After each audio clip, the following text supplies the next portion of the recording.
Head to your favorite big box store and grab a tension rod that is 1 inch in diameter and has an approximate stretching range of 48 to 84 inches. And while you are there, pick up a pool noodle. Lay the pool noodle flat on a table. Using a yardstick, draw a straight line across the top of the noodle with a marker.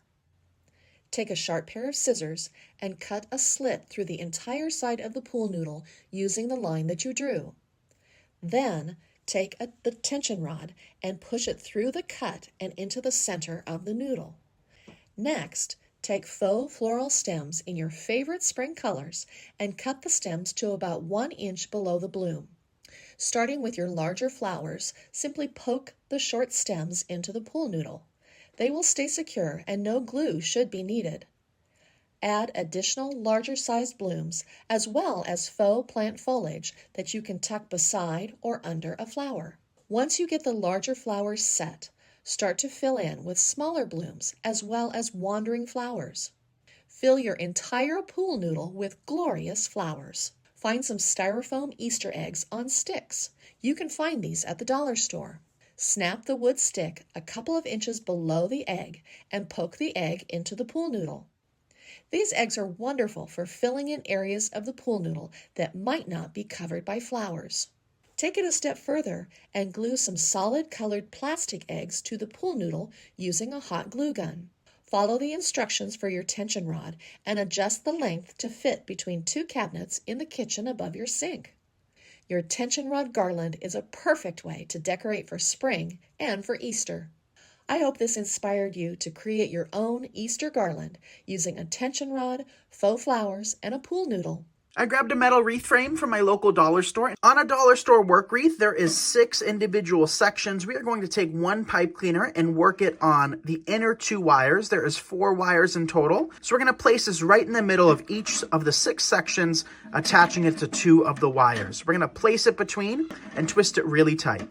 And our last pipe cleaner on those 6 sections. We're going to attach it right in the middle. Now where the brace is, I'm going to take 1 pipe cleaner and place it on the inner 2 rings as well. I'm going to show you one of the easiest ways to create a Deco mesh wreath. So I worked in white pipe cleaners because I am using white Deco mesh. What we're going to do is lie this flat on our table. We're going to place the blade on our self-healing cutting mat, and we're going to cut pieces about 15 to 18 inches long. After cutting your pieces of mesh, you're going to place your mesh flat on your table, and you're going to just simply gather it towards you. After all of these years making Deco mesh wreaths, I find it easiest to pull towards you, and this technique is known as a ruffle or a bow tie. And we're going to take 1 piece and place it in each pipe cleaner. Then you're just going to take that pipe cleaner and twist it secure right on top of the mesh. And another method of working in your ruffles is to create it in your hand, and I find this method to be the easiest, but whatever method you choose, you're going to have a beautiful outcome. We're going to place that into our next pipe cleaner and just twist secure. And our last piece. Just like that. And now it's time to work in the cutest little bunny. So we have the girl bunny. We also carry the boy bunny on our website, and it comes with the head, the ears that are wired and posable, a cute little bonnet, and the legs, which is so cute as well. So these attachments have wires already on the back. We're going to just take those wires, feed them through, and secure to the metal dollar store wreath frame.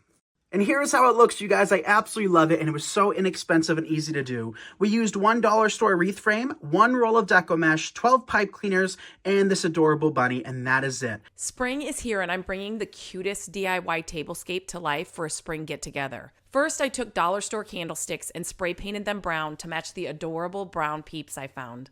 Then I cut the backs of the peeps and wrapped them around the stems of the candlesticks for a fun, springy touch.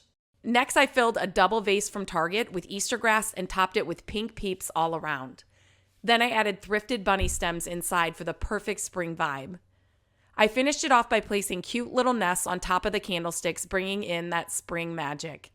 The whole setup feels like a beautiful spring tea party. And that's it, a budget-friendly festive buffet tablescape ready for any spring gathering. I grabbed 2 clay pots from the dollar store. The first thing I need to do is measure around the lip of the pot. I have some inexpensive air dry clay, and I've gone ahead and laid out the same length as the top of the pot. Now that the clay is all rolled out, I can start to cut out my pattern. To keep the clay from sticking to my paper, I've gone ahead and laid out a piece of plastic wrap. I printed off this pretty scallop pattern, and I'm going to use it to get the design I'd like. I can lay the pattern right onto the clay and then use a knife to trim off any of the excess clay. To adhere the clay to the first flower pot, I'm going to put some E6000 right on the clay. Now I can lay the terracotta pot right onto the clay. I can line up the edges and roll the pot so that the clay sticks to it. The plastic rack comes in handy as it lets me lift the clay as I need to. With the clay firmly stuck to the terracotta pot, I'm going to give both pots a very light coat of white craft paint. For my second terracotta pot, I want to add some moss in the same scallop pattern I did with the clay. I have this moss ribbon, and I'm going to measure it and cut it the same length as the top of the pot. Now I can use the same pattern I used for the clay and trim off any of the excess moss. The moss is quite loose, but I can still cut it and get a similar scalloped pattern as I did before. With the moss ready, I can add some E6000 and stick it to the rim of my second terracotta pot. I'm going to fill these pots with my favorite spider plants now, and then I'll show you how they look. I absolutely love how old and worn these pots look now. They match my other pots in my little greenhouse perfectly. I hope this has inspired you to give your terracotta pots a new look as well. Are you ready for a dollar store project you can leave up all spring? This little kit had a little bunny in it, so I just cut the ears off. Next, cut some pink inserts out of felt and hot glue them onto the white felt. Now grab your hat. Hot glue those ears onto the top of the hat. I'm going to cut a large piece of blue ribbon. First, I'm going to measure it around the hat to make sure it fits, and then I'm going to cut it. I'm going to hot glue it into place around the hat. Next, I'm going to take those fake flowers and I'm going to pull all of the little flower stems off. I'm going to place some of those fake flowers on the top of the hat, and once I get the look that I want, I'm going to hot glue them all into place. Next, I'm going to punch out the face in the felt and place it on top of the hat. Now I have a bunny face. I'm going to take some of that leftover white felt and I'm going to cut 3 little fine strips.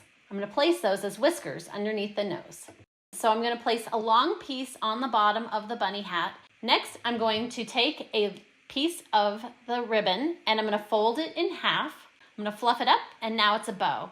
Now to hang this hat came with a little bit of elastic. So I'm just simply going to take that elastic and hook it onto a magnetic hook that I place on my front door.